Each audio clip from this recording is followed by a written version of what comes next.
chapters 83 through 88. The dreams/visions, chapters 83 through 90.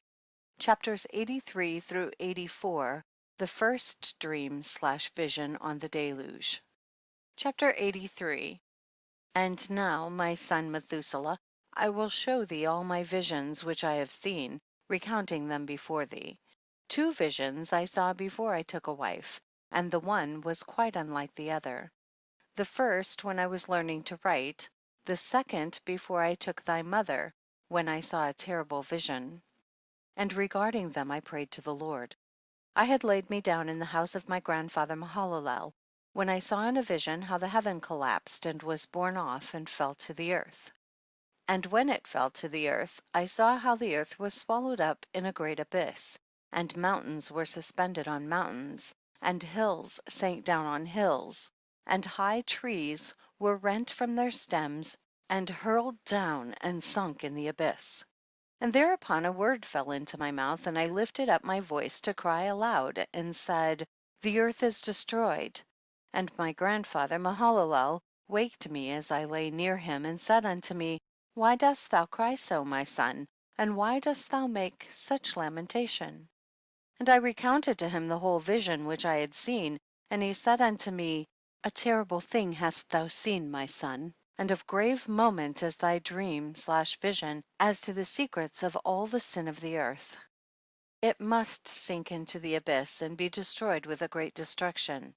And now, my son, arise and make petition to the Lord of glory, since thou art a believer, that a remnant may remain on the earth, and that he may not destroy the whole earth.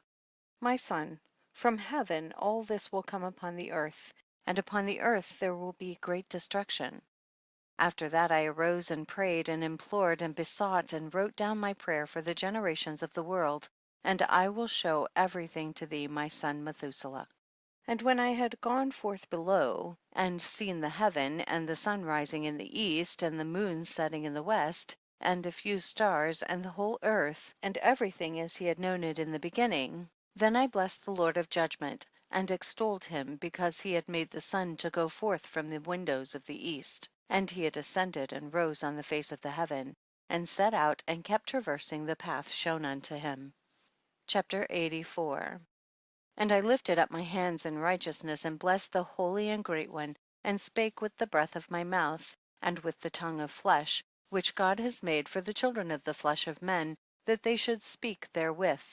And he gave them breath, and a tongue, and a mouth, that they should speak therewith.